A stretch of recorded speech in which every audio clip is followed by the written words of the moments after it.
Welcome to excellence family. हम लोग आज पढ़ने वाले हैं, क्या पढ़ने वाले हैं गाइस? एनसीईआरटी 10th जो होती है उसकी फर्स्ट फ्लाइट बुक का सबसे फर्स्ट लेसन जिसका नाम है अ letter to God.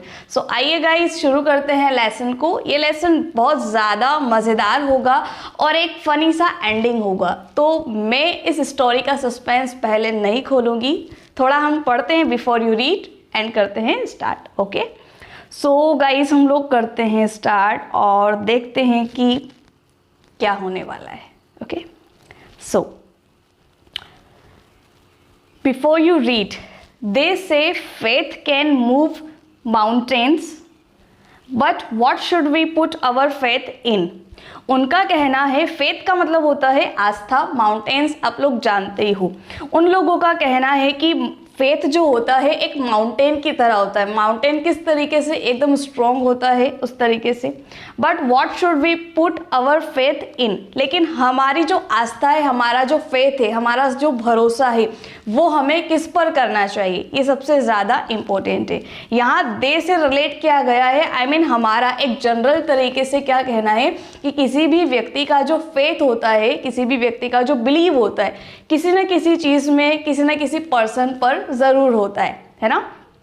This is the question this story delicately poses. Poses का मीनिंग होता है भाव या फिर प्रतिक्रिया, ठीक है। डेलिकेटली को आप कह सकते हो नाजुक, ठीक है। तो इस स्टोरी में है ना एक बिल्कुल नाजुक सा एक भाव प्रकट होता है और उसमें इसी बात पर क्वेश्चन किया जाता है कि हमें किस पर फेथ है, हमें किस पर ट्रस्ट है या भरोसा है। लेंचो या लेंचो क्या कौन है, सबसे पहले इसको क्रिएट कर लेते हैं कि लेंचो हमारा एक कैरेक्टर है जो एक पुअर फार्मर होता है, ठीक है। Lencho is a farmer, poor नहीं है, वो पुअर हो जाता है बट अकॉर्डिंग टू सिचुएशन, है ना। तो Lencho is a farmer who writes a letter. Lencho कौन है? लेंचो एक फार्मर है जो क्या करता है, राइट्स अ लेटर, जो एक लेटर को लिखता है। किसको लिखता है वो? गॉड को। When his crops are ruined, ruined का मतलब होता है बर्बाद हो जाना या डिस्ट्रॉय हो जाना, ओके। तो लेंचो गॉड को लेटर लिखता है। क्यों लिखता है? क्योंकि उसकी जो क्रॉप्स होती है, जो फसल होती है वो बर्बाद हो जाती है। आस्किंग फॉर 100 पेसोस, वो क्या करता है, गॉड से 100 पेसोस की डिमांड करता है क्योंकि उसकी क्रॉप डिस्ट्रॉय हो चुकी होती है। Then does Lencho's letter reach God. Reach का मतलब होता है पहुंचना। क्या लेंचो का जो लेटर है वो गॉड तक पहुंच पाएगा या फिर पहुंचता है? प्रेजेंट सिंपल टेंस दे रखा है गाइस, आप देख सकते हो डूडस का यूज हो रहा है ना। Does God send him the money, और फिर क्या गॉड उसे पैसा सेंड करते हैं, पैसा भेजते हैं? थिंक व्हाट योर आंसर, आप सोचो कि आपका आंसर क्या होगा इस मामले में। तो दिस क्वेश्चन वुड बी, क्या होना चाहिए, and guess how the story continuous, और ये स्टोरी आगे कैसे बढ़ेगी। And before you begin to read it, और स्टोरी शुरू करने से पहले गाइस ये जो नीचे इसने दे रखा है ना ये आपको पढ़ना होगा। ये एक्टिविटी नॉर्मल सी एक्टिविटी के बारे में बात किया जा रहा है कि क्या आपने कभी पोस्ट ऑफिस देखा है ना, पोस्ट ऑफिस पीओ, है ना। क्या कभी आपने पोस्ट ऑफिस देखा है और वहाँ के जो काउंटर्स हैं, पोस्ट मास्टर हैं, एम्प्लॉयज़ हैं, मतलब आप क्या जानते हो इस बारे में। तो आपको क्या करने के लिए बोला गया है, आपको बोला गया है कि आप डिस्कशन करो क्लास में, ठीक है। अलग अलग जैसे मनी ऑर्डर क्या होता है, एमओ दे रखा है आपको, है ना, ब्लॉक्स होते हैं, फॉर्म कैसे फिल करते हैं, तो ये सारी डिटेल ये एक्टिविटी आपको दे रखी है, ठीक है। तो देखो ये गाइस लेटर का फॉर्मेट भी है, आई मीन लेटर क्या, पोस्ट ऑफिस में जो हम फॉर्म फिलअप करते हैं, हमें किसी को अगर मनी ऑर्डर करना है या फिर हमें पैसा भेजना है तभी, है ना। तो ये लेटर दे रखा है और फिर डिस्कशन है। तो ये डिस्कशन आप कर सकते हो, इसे रीड कर सकते हो, ये एक्टिविटी है नॉर्मल। सो लेसन को हम लोग गाइस स्टार्ट करते हैं, है ना। It is very interesting guys, है ना। तो स्टार्ट करती हूँ। The house the only one in the entire valley. Valley को हम लोग कह सकते हैं घाटी, है ना। घाटी किसे बोलते हैं कि जो बड़े बड़े माउंटेन्स होते हैं उनके बीच में कोई टाउन होता है, कोई इलाका होता है जहाँ पे छोटी मोटी बस्ती होती है, कुछ लोग रहते हैं, है ना। तो एक घर था, द ओनली वन, सिर्फ एक ही घर था पूरी एंटायर का मतलब होता है संपूर्ण या फिर पूरा।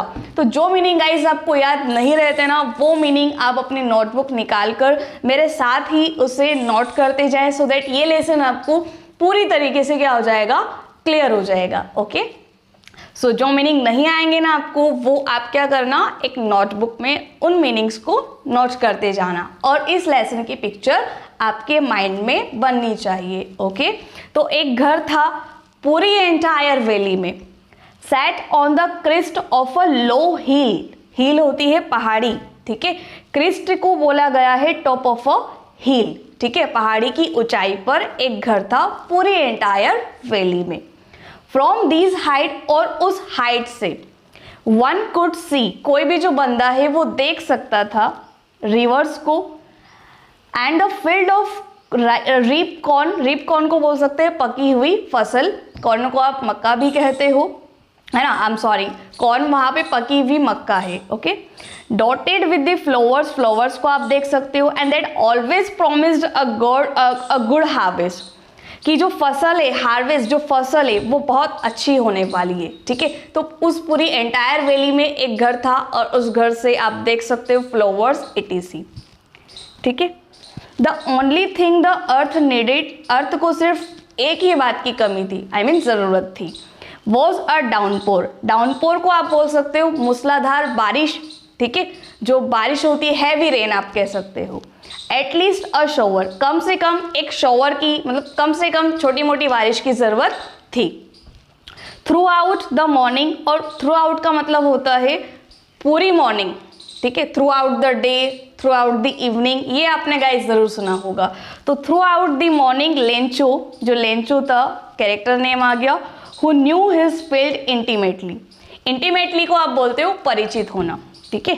हैड डन नथिंग, अब लेंचो पूरी मॉर्निंग कुछ नहीं करता है, सिर्फ क्योंकि वो है ना अपनी फील्ड, अपने खेतों से रिलेटेड क्या था, परिचित था, कि हाँ उसे लगता है कि अब रनिंग होनी चाहिए। सो उसने पूरे दिन भर कुछ नहीं किया बट सी द स्काई, लेकिन सिर्फ वो स्काई को देखता है, एंड टूवर्ड, स्काई की ओर देखता है। टूवर्ड एक प्रीपोजिशन है जो डायरेक्शन को शो करता है। द नॉर्थ ईस्ट, वो क्या करता है, नॉर्थ ईस्ट डायरेक्शन को देखता है, वो देखता है क्लाउड आ रहा है या नहीं आ रहा है। So guys next paragraph jump करते हैं। Now we are really going to get some water, woman, वो वुमन से कहता है कि हाँ अब क्या बारिश होनी चाहिए, रियली लगता है, ठीक है। The woman who was preparing, और वुमन कौन है, वो लेंचो की वाइफ है। तो वो लेंचो की वाइफ क्या करती है, तैयार कर रही होती है, प्रिपेयर कर रही होती है सपर को। गाइस सपर क्या होता है, रात के खाने की अगर प्रिपरेशन की जाती है, डिनर की अगर हम तैयारी करते हैं तो उसे बोलते हैं सपर। तो वो रिप्लाई करती है येस गॉड विलिंग, यदि विलिंग को बोलते हैं इच्छा, यदि गॉड की इच्छा हुई तो ऐसा होगा। लेंचो अपनी वाइफ को कहता है ये सब, ठीक है। तो फिर वाइफ रिप्लाई करती है कि लेंचो कहता है कि अरे यार बारिश होनी चाहिए, है ना, बारिश का मौसम आने वाला है, ठीक है, तो अब बारिश ज़रूरी है। तो लेंचो की वाइफ क्या करती है, उसकी बात पर रिप्लाई देती है। सो द ओल्डर बॉयज़ वर, अब लेंचो के जो बड़े लड़के होते हैं वर्किंग इन द फील्ड, खेतों में काम कर रहे होते हैं। While the smaller ones were playing near the house, और जो छोटे उसके जो छोटे बच्चे होते हैं वो क्या कर रहे होते हैं, घर के पास में खेल रहे होते हैं। Until the woman called to them, तो बाद में क्या करती है मम्मी जो होती है, आई मीन लेंचो की जो वाइफ होती है, क्या हो गया रे, यस एक सेकेंड, आई एम सॉरी, बाद में लेंचो की वाइफ क्या करती है, अपने बच्चों को बुला लेती है। कम फॉर डिनर, आओ डिनर के लिए। It was during the meal, ये उनके खाने का समय था। तो उसी टाइम पे क्या हो रहा था, just as Lencho had predicted, जैसे लेंचो ने प्रेडिक्ट किया था। प्रेडिक्ट को हम बोल सकते हैं एक तरीके से पूर्वानुमान लगाना, पहले से कुछ विचार कर लेना, या फिर आप कह सकते हो भविष्यवाणी करना। सो लेंचो ने पहले कहा था अपनी वाइफ को कि हाँ ये रेन हो सकती है, रेन शॉवर ज़रूरी है। So big drop of rain begin to fall, तो जब वो खाना खा रहे होते हैं, रात का सफ़र कर रहे होते हैं, तो क्या होता है कि बिग ड्रॉप्स, बड़ी बूंदें क्या होती हैं, शुरू हो जाती है गिरना। बिगिन को आप बोल सकते हो शुरू होना। In the north east huge mountains of clouds could be seen approaching, approach को आप बोल सकते हो पहुंचना। तो नॉर्थ ईस्ट से ह्यूज माउंटेन मतलब होता है बड़े बड़े जो माउंटेन्स होते हैं, बड़े बड़े माउंटेन्स पर देखा जा रहा था कि जो क्लाउड है वो आ रहे हैं। The air was fresh, air भी बहुत फ्रेश थी, एंड स्वीट, काफ़ी स्वीट थी। And the man out for no other reason than to have the pleasure of feeling the rain on his body. तो रेन काफ़ी टाइम बाद आई थी, तो बहुत सारे जो लोग थे वो खुश हो गए, प्लेजर हो गए बारिश को फील करने के लिए, ठीक है, बॉडी पर। And when he return he exclaimed, और जब वो वापस आते हैं तो वो क्या एक्सक्लेम करते हैं, क्या बोलते हैं, these aren't rain drops falling from the sky. ये जो रेन ड्रॉप्स स्काई से गिर रहे हैं, फॉल हो रहे हैं, तो दे आर न्यू कॉइन्स। तो वो कोई बारिश के ड्रॉप्स नहीं है, वो क्या है, न्यू कॉइन है, मतलब सिक्के हैं हमारे लिए, ठीक है।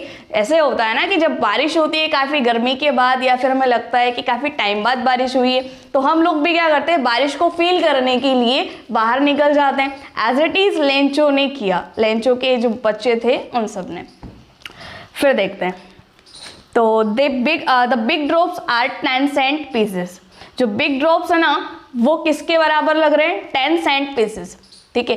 सेंट क्या है, मुद्रा की एक इकाई है। एंड लिटिल कॉइन्स, और जो छोटे जो लिटिल ड्रॉप्स हैं, वंस आर 5, वो 5 सेंट के बराबर है। मतलब बड़े ड्रॉप्स कैसे हैं और छोटे ड्रॉप्स कैसे हैं, इस तरीके से यहाँ पर एक एग्जाम्पल क्रिएट किया गया। फिर नेक्स्ट देखते हैं, with a satisfied expression he regarded the field of reap corn with its flowers draped in a curtain of rain। satisfied को आप बोल सकते हो संतुष्ट होना, expression आप समझते हो भाव, regarded का मतलब होता है किसी के बारे में बताना या फिर imagination करना, ठीक है। कॉर्न को आप समझ गए, रीप कॉर्न मतलब पकी हुई फसल जो मक्का है। ड्रैप्ड का मीनिंग दे रखा है गाइस, कवर्ड होना, ठीक है। तो एक सेटिस्फाइड एक्सप्रेशन लेंचो के चेहरे पर आता है और वो इमेजिन करता है कि जो पकी हुई फसल है फ्लावर्स के साथ, draped in a curtain of rain, जो बारिश से अभी कवर हो चुकी है, क्योंकि बारिश हुई तो बारिश से ये सारी चीज़ें कवर्ड हैं। फिर है but suddenly a strong wind begin to blow, लेकिन अचानक से क्या होता है, स्ट्रॉन्ग विंड बहने लगती है ना। फिर क्या होता है देखते हैं, begin to blow and along with the rain very large hailstone. Hailstones को आप कहते हो ओले, तो ओले गिरना शुरू हो जाते हैं।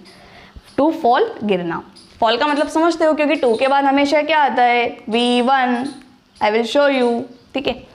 This truly did resemble new silver coin. Resemble मतलब मेल खाना या फिर एक जैसा लगना। तो ये जो truly resemble new silver coin है, मतलब जो पहले जो बारिश हुई, बारिश के बाद हैलस्टोन हुए, ठीक है, तो एक सिल्वर कॉइन की तरह वो लग रहे थे। दिस द बॉयज एक्सपोजिंग, तो बॉयज भी एक्सपोज कर रहे थे, बता रहे थे, देमसेल्व्स, उनको खुद को, टू द रेन, रेन आई थी तो वो भी बाहर निकल गए, and rain out to collect the frozen pearls. और जो फ्रोजन पियल्स थे, पियल्स को हम लोग बोलते हैं मोती, और फ्रोजन को बोला जा सकता है जमा हुआ। तो ओले गिरे थे तो ओले नीचे जमे हुए थे, तो छोटे जो बच्चे थे वो बाहर निकल गए ताकि वो क्या कर पाए, वो पियल्स को कलेक्ट कर पाए, जो उन्हें तो मोती की तरह लग रहा था ये सब कुछ, है ना, ठीक है। फिर आगे पढ़ते हैं क्या होता है, तो करते हैं शुरू।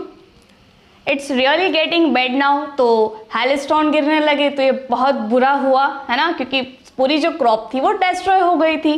एक्सक्लेम द मैन, ये मैन यूज हुआ है सिंगुलर, एंड देन ये यूज हुआ है लेंचो के लिए। तो लेंचो ने क्या कहा, ये तो बहुत बुरा हुआ। आई होप, मुझे उम्मीद है कि इट पासिस क्विकली, कि ये जो बुरी स्थिति अभी आई है तो ये जल्दी निकल जाएगी, क्विकली पास हो जाएगी। It did not pass quickly, लेकिन ऐसा तो नहीं हुआ, लेकिन ये हैलस्टोन नहीं रुके। For an hour the hell, an hour मतलब 1 घंटे में ही क्या हुआ, द हेल रैंड, हेल जो था रैंड ऑन दी हाउस, मतलब कि पहले बारिश हुई फिर ओले गिरने लगे, तो ये सब कहाँ कहाँ हुआ, the house, the garden, the hillside पर, cornfield, on the whole valley, मतलब वैली जो थी उसकी हर एक जगह पर बारिश हुई और फिर उसके बाद ओले गिरना स्टार्ट हुए। 1 घंटे में ये सब कुछ प्रोसीजर गाइस हो गया। द फील्ड वॉज वाइट, अब जो पूरा फील्ड था वो कैसा हो गया, वाइट हो गया। As if covered with salt, अब देखो नेगेटिव सिचुएशन में बात हो रही है कि अब वो जो सॉल्ट टाइप क्या है, आई मीन उसे हम कह सकते हैं हेलस्टॉर्म जो थे, जो ओले गिर रहे थे वो एक बिल्कुल पूरी वैली में छा गए, तो एक सॉल्ट की तरह हुआ है। आपने देखा होगा कि पहले कॉइन रिलेट किया गया था, है ना, सिल्वर कॉइन बोला गया था उसको। फिर है not a leaf remain on the trees, सिर्फ लीफ पत्तियों पर नहीं, ठीक है, कहने का मतलब है रिमेन को हम बोल सकते हैं बचा हुआ। तो जो हेलस्टोन था वो सिर्फ लीफ पर नहीं, मतलब पूरी एंटायर वैली में हेलस्टोन दिखाई दिया।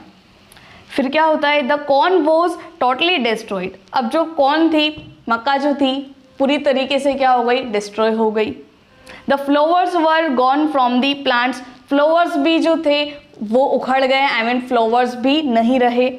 Lencho's soul was filled with sadness, Lencho की जो सोल थी, आत्मा थी, वो पूरी सैडनेस से भर गई, दुखी हो गया वो।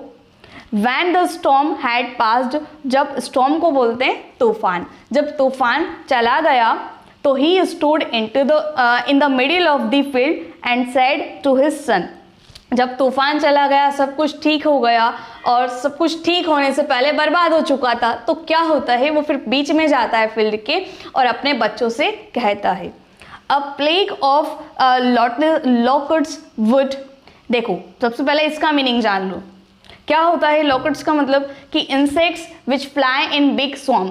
स्वॉर्म एक कलेक्टिव नाउन के लिए यूज होता है जब हम इंसेक्ट्स की बात करते हैं, तो एक ग्रुप है ना, लिखा ही रहा है। एंड डिस्ट्रॉय क्रॉप्स, ये क्या है, इंसेक्ट है छोटे छोटे जो क्या करते हैं, क्रॉप्स को डिस्ट्रॉय कर देते हैं, ठीक है। तो a plague of locusts would have left more than this.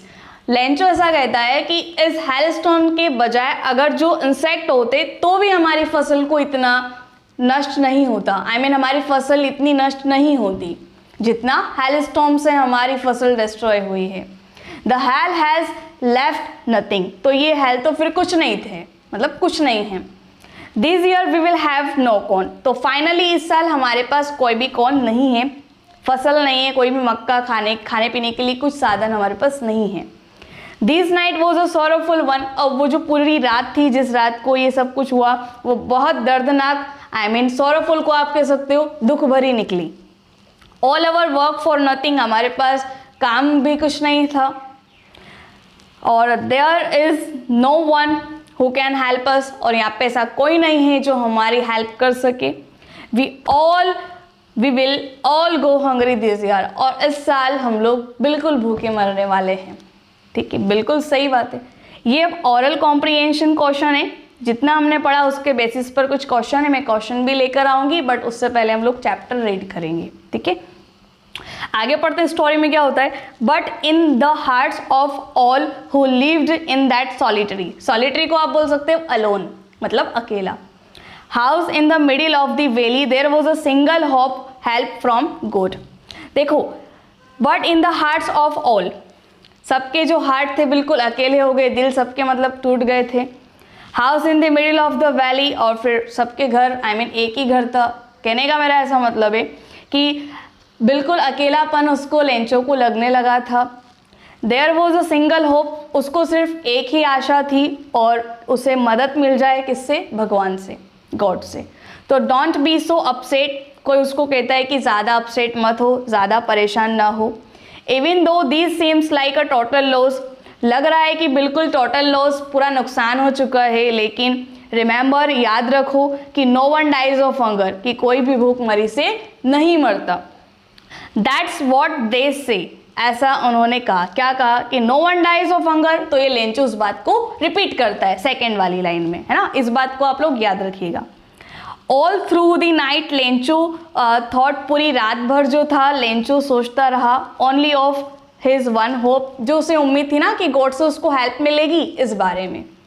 फिर होता है the help of God, of course, whose eyes, भगवान की जो आंखें होती हैं वो देखती हैं, as he had been instructed, और हमें इंस्ट्रक्ट भी करती है, हमें बताती भी है कि हमें क्या करना है। सी एवरीथिंग, मतलब गॉड सब कुछ देख सकते हैं, समझ सकते हैं, सोच सकते हैं। Even what is deep in one's conscience, conscience का मतलब होता है विवेक या फिर हमारी इनर सेंस या फिर कॉमन सेंस हम लोग इसको कह सकते हैं।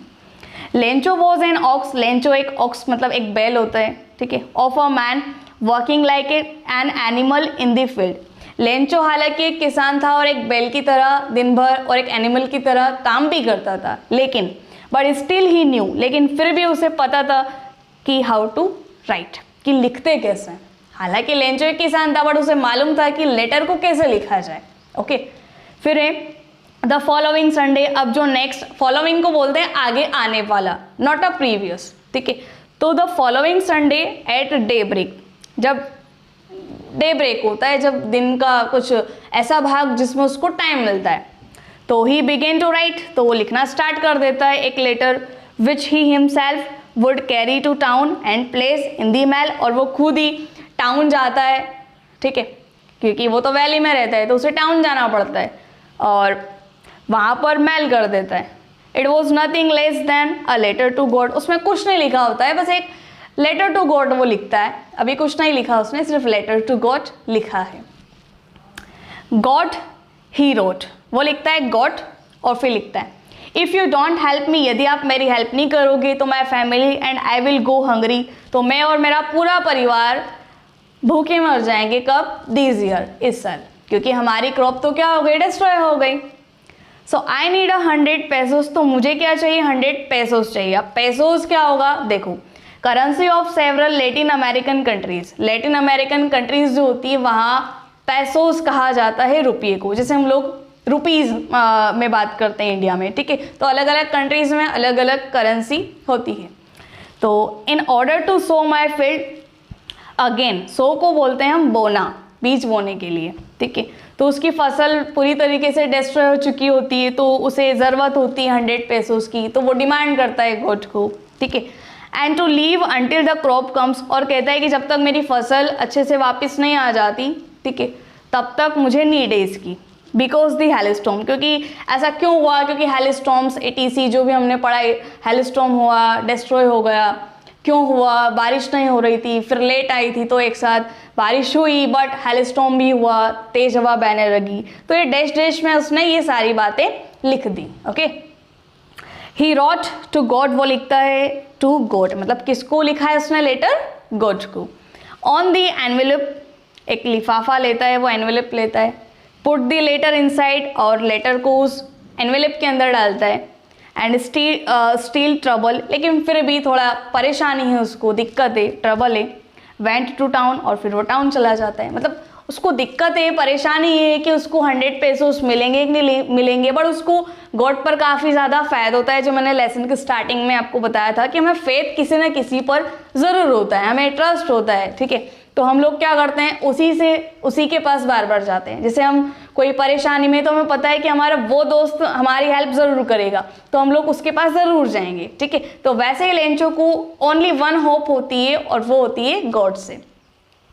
फिर क्या होता है, एट द पोस्ट ऑफिस, और फिर जब वो पोस्ट ऑफिस जाता है तो ही प्लेस्ड अ स्टैम्प, तो वो स्टैम्प लेता है वहाँ से और लेटर पर लगाता है, on the letter, and dropped it, और उसे लगा देता है, dropped it into the mail box, I mean stamp लगाया लेटर पर और उसे मेल बॉक्स में ड्रॉप कर दिया, छोड़ दिया। वन ऑफ द एम्प्लॉयज़, अब पोस्ट ऑफिस में बहुत सारे लोग काम करते हैं, तो उनमें से एक जो एम्प्लॉयज़, उनमें से जो कुछ एम्प्लॉय थे, एम्प्लॉय में से एक एम्प्लॉय की बात हो रही है, एम्प्लॉयज़ बहुत सारे थे बट एक एम्प्लॉय की बात कर रहे हैं, हु वॉज अ पोस्टमैन, जो एक पोस्टमैन था, and also helped it at the post office, और पोस्ट ऑफिस में छोटी मोटी हेल्प किया करता था। तो वेंट टू हिज बॉस, तो वो जो बंदा था, वो जो एम्प्लॉय था, वो अपने बॉस के पास गया, ठीक है, और पोस्टमैन के पास, आई मीन पोस्टमैन जो था उसके बॉस के पास गया, लाफिंग हार्टली, तो उसके बॉस जो थे बहुत दिल से हंसने लगे, एंड शोड हिम, और उसे बताया द लेटर टू गॉड, कि ये तो लेटर है, गॉड को लिखा गया है, तो बॉस भी हंसने लगते हैं इस बात पर। Never in his career as a postman had he known that address, postmaster ने उसके करियर में, आई मीन वो जो पोस्टमैन था उसने उसके करियर में कभी ऐसा नहीं देखा कि किसी ने लेटर लिखा है, किसको, भगवान को। तो जो पोस्ट मास्टर था उसकी कैरेक्टरिस्टिक, ये क्वेश्चन नोट करने जैसा है गाइस, क्योंकि इसमें क्या होगा, बताया जाएगा, आपसे पूछा जा सकता है क्वेश्चन कि पोस्ट मास्टर के कैरेक्टरिस्टिक्स क्या हैं। तो द पोस्ट मास्टर जो था वो फेट, मोटा था, एमिएबल था, एमिएबल को आप बोल सकते हो फ्रेंडली एंड प्लीजेंट, वो ज़्यादा फ्रेंडली था, प्लीजेंट था। फिर नेक्स्ट पढ़ते हैं। फैलो, मदद करने वाला था। तो ऑल्सो ब्रोक आउट लाफिंग, तो वो बंदा भी हंसने लगा उसके साथ साथ, दोनों हंसने लगे, पोस्टमैन और पोस्टमास्टर। जो एम्प्लॉय था वो भी, और जो एम्प्लॉय पोस्टमैन के पास गया था वो भी। बट ऑलमोस्ट इमीडिएटली, लेकिन अचानक से वो जो पोस्टमैन होता है, ही टर्न सीरियस, वो बहुत ज़्यादा सीरियस हो जाता है, and tapping the later on his desk, और उस लेटर को डेस्क पर टैप कर देता है, रख देता है। एंड कमेंटेड, और कमेंट करता है, व्हाट अ फेथ, क्या फेथ है, मतलब कोई बंदा इतना ज़्यादा फैथ रखता है कि वो एक जो इंडिविजुअल थिंकिंग है, ठीक है, जो नॉन लिविंग थिंग है, उसी पर क्या करता है, लेटर लिखता है। तो वो कहता है what faith, I wish I had the faith on off the man, sorry, वो कहता है काश मेरा भी फेथ उस मैन की तरह होता, हु रॉट दिस लेटर, जिसने ये लेटर लिखा है। Starting up a correspondence with God, correspondence को आप लोग बोल सकते हो लाइक कम्युनिकेशन, बातचीत। तो वो क्या करता है, स्टार्टिंग में गॉड से ही बात करता है। So in order not to shake the writer's faith in God, तो वो क्या करता है कि इसका फेथ जो है, राइटर कौन है यहाँ पर, राइटर्स फेथ, मतलब राइटर लिखने वाला कौन है, लेंचो खुद ही है ना, लेंचो खुद उस लेटर को लिखता है, गॉड को। The post master came up with an idea, तो पोस्ट मास्टर को उसी वक्त ना कुछ आइडिया आता है, और वो आइडिया क्या है, आंसर द लेटर, उसको लगता है कि उसको उस क्वेश्चन का जवाब उस बंदे को देना चाहिए। But when he opened it, और जब उसने उस लेटर को खोला तो इट वॉज इविडेंट, तो उसमें उसने देखा कि और बहुत कुछ है। इविडेंट को आप बोल सकते हो कि लिखा हुआ तो है, इसके अलावा और कुछ भी लिखा हुआ है। दैट टू, आई मीन कह सकते हो एक्स्ट्रा थिंकिंग। तो evident that to answer it he needed something more than goodwill, ink and paper. Goodwill को आप बोल सकते हो सहानुभूति, ठीक है। मीनिंग गाइस नोट कर लेना जो आपको नहीं याद है या फिर जो आपको रिमेंबर न हो, ठीक है।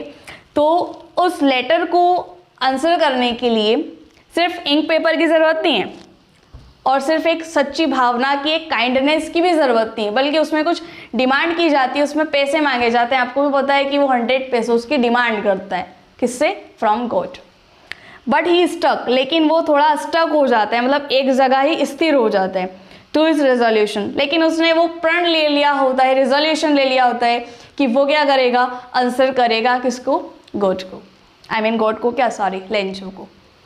ही आस्क्ड फॉर मनी, तो उसमें उसने देखा कि वो तो पैसे मांग रहे, I mean he asked for money from his employees, sorry, उसने क्या किया, अपने जितने भी एम्प्लॉयज़ थे, जो भी काम करते थे, उस पोस्टमैन ने क्या किया, जो भी काम करते थे ना, सबसे क्या किया, पैसे मांगे ताकि वो उसकी हेल्प कर पाए। He himself gave part of the salary, और उस पोस्टमैन ने भी अपनी सैलरी का कुछ भाग उसको दिया। And several friends of his were obliged to give something for an act of charity, और जो पोस्टमैन के कुछ एम्प्लॉय थे, उन एम्प्लॉय ने भी एक चैरिटी, एक दान समझकर वो पैसे पोस्टमैन को दे दिए। आई होप गाइज आपको यहाँ तक की स्टोरी बिल्कुल अच्छे से क्लियर हो रही है ना। तो आगे मैं कंटिन्यू करती हूँ, क्या होता है। इट वॉज इम्पॉसिबल, बट ये इम्पॉसिबल था फॉर हिम, उनके लिए, गैदर, इकट्ठा करना, टुगेदर 100 पेसोस। एक पोस्ट मास्टर उनके ग्रुप के लिए 100 पेसोस कलेक्ट करना मुश्किल था। So he was able to send the farmer, तो वो एबल नहीं थे, आई मीन वो, so he was able to send the farmer only a little more than half, मतलब कह सकते हो आप 50% से ज़्यादा हिस्सा हो सकता है, 70% उसको दे दिया हो सकता है 80% दे दिया हो, वी डोंट नो, हम पढ़ेंगे आगे, है ना। तो देखते हैं आगे क्या होता है।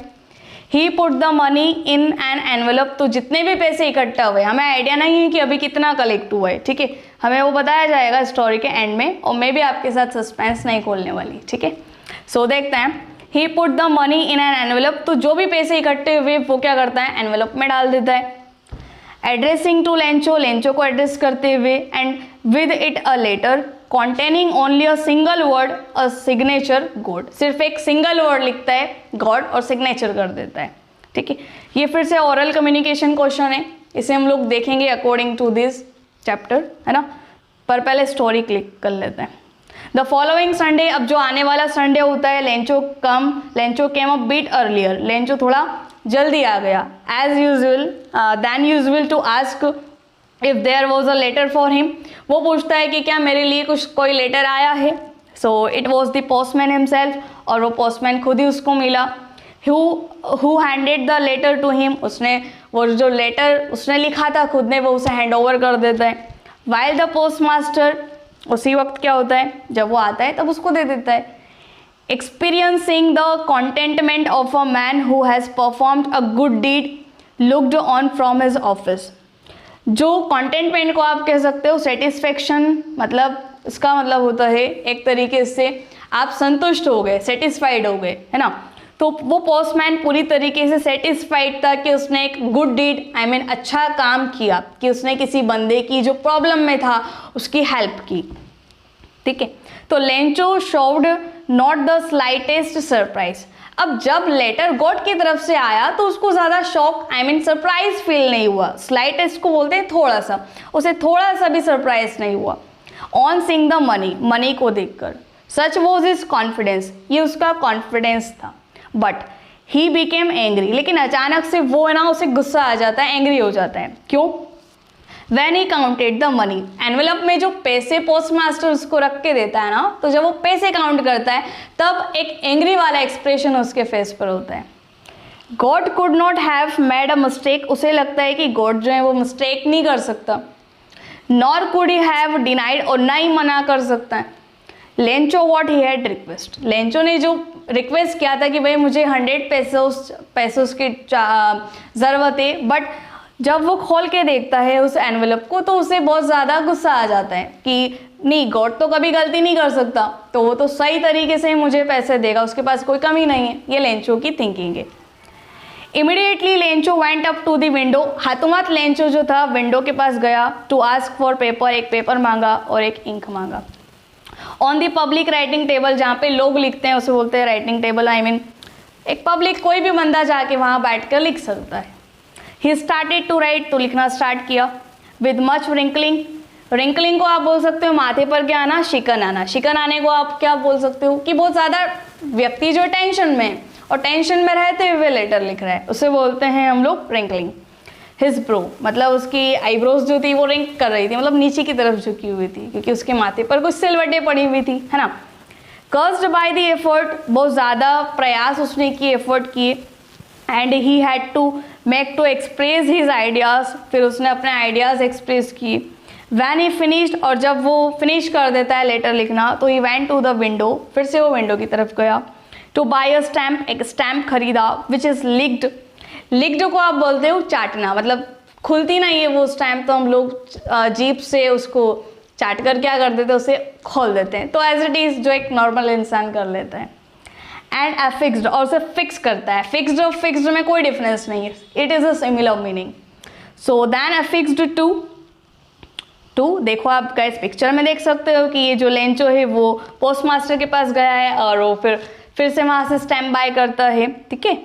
And then the envelope with a blow of his fist, blow को तो बोल सकते हैं, ब्लो ऑफ हिज, इस पूरे का मीनिंग आप निकाल सकते हो कि मुट्ठी से, आई मीन उसकी जो मुट्ठी होती है उसको वो स्टैम्प पे प्रेस करता है, ठीक है। The moment the letter fell into the mail box, और उसी वक्त उसी मोमेंट पर लेंचो क्या करता है, उस लेटर को मेल बॉक्स में डाल देता है। Then the postmaster went to open it, फिर से उसे पता है, पोस्ट मास्टर को तो सारी चीज़ें मालूम है क्योंकि ये सब कुछ काम करने वाला वही है। तो पोस्ट मास्टर फिर से मेल बॉक्स की तरफ जाता है और उसे ओपन कर लेता है और वो कहता है it said God of the money that I asked for only 70 pesos reached me। वो कहता है गॉड, मैंने आपसे 100 पेसोस की डिमांड की लेकिन आपने मुझे 70 पेसोस ही भेजे, मुझ तक तो यही आए हैं। तो हो सकता है पैसे या तो चोरी हो गए हों या फिर किसी ने उसे लौटाए नहीं हो, ठीक है, ऐसा हो सकता है। तो ये लेंचो को ऐसा थिंकिंग आता है कि हो सकता है कि मेरे पास कम पहुँचे हो, लेकिन गॉड ने तो बराबर दिया है, ठीक है। Sorry, send me the rest, तो इसको आप बोल सकते हो द रेस्ट मतलब जो पैसे बचे हुए हैं, 70 दे दिया, 30 और बचा हुआ है, ठीक है। तो जो बचा हुआ है वो अमाउंट भी उसको चाहिए, ऐसा सेकेंड टाइम पर वो जो लेटर लिखता है ना उसमें बोलता है। Since I need it very much, आपको पता है कि मुझे इसकी बहुत ज़्यादा ज़रूरत है, I need it but don't send it, लेकिन मुझे ज़रूरत तो है लेकिन आप मुझे मत भेजना। टू मी किसके through? Through the mail, mail के थ्रू तो मुझे पैसे भेजना ही मत। बिकॉज, क्यों मत भेजना? क्योंकि the post office employees are a bunch of crooks, bunch of crooks को आप बोल सकते हो बेईमान, ठीक है, ये एक फ्रेज है। तो जो पोस्टमैन के पोस्ट ऑफिस में जो एम्प्लॉइज हैं, हो सकता है कि ये बंच ऑफ क्रुक्स हो, बेईमान हो, ऐसा लेंचो कहते हैं, ठीक है। तो गाइज इसका जो एंडिंग है बहुत फनी सा है कि आप देख सकते हो कि कोई बंदा जो है, कोई व्यक्ति जो है, उसे गॉड पर कितना ज़्यादा फेथ है और उस फेथ को ही अपने माइंड में रखते हुए वो इस सिचुएशन को कैरी करता है, ठीक है। और फिर लास्ट में गाइस ये कुछ क्वेश्चन है, ओरल कॉम्प्रहेंशन चेक है कि लेंचो गुस्सा कैसे होता है, क्या चीज़ उसे गुस्सा करवाती है, या फिर was Lencho surprise to find a letter for him with money in it, ठीक है। तो ये लेसन गाइस यहीं पर वैसे फिनिश होता है। आई होप ये लेसन वैसे आपको समझ आया हो। तो गाइस मैं एक काम करने वाली हूँ कि मैं ना आप लोगों को, जैसे ये लेसन मैंने करवा दिया है ना, तो इस लेसन के मैं कुछ क्वेश्चन आंसर्स जिस बुक के हैं, है ना, वो मैं आपके लिए लेकर आऊँगी, ठीक है, सो दैट आपका चैप्टर प्लस क्वेश्चन आंसर्स दोनों क्या हो जाए, क्लियर हो जाए। तो आपने लेसन तो समझ लिया है, इसे एक बार रिवीजन ज़रूर कर लेना और इसके जो आपने मीनिंग्स लिखे हैं वो मीनिंग्स भी आप इसे रीड कर लेना। एंड गाइज सोचना कि आप जो क्वेश्चंस है, जैसे कि बीच में क्वेश्चंस आए थे हमारे, है ना, आपने अगर फोकस किया हो तो कुछ ओरल क्वेश्चंस थे, वो क्वेश्चंस आप दिस इज या ऐसे 3 जगह क्वेश्चन आए। लास्ट में अभी हमने पढ़ा है, सेकंड, फर्स्ट में, सेकंड में, थर्ड में, और फिर एंड देन लास्ट में भी कुछ क्वेश्चंस हैं। तो आप इसे कोशिश करना कि आप क्या कर पाओ, आप इसे लिख पाओ इन आंसर्स को। आपने स्टोरी पढ़ी है ना इस बेसिस पर। So guys I hope this lesson is very interesting and उम्मीद है मुझे कि ये जो लेसन है पूरी अच्छी तरीके से आपको समझ आया हो। और आप मेक श्योर कर लें कि अगर आपको कोई डाउट है तो आप मुझे कमेंट कर सकते हैं, so that I will reply you, है ना। तो नेक्स्ट वीडियो में मिलते हैं। Thanks for watching, bye bye, take care.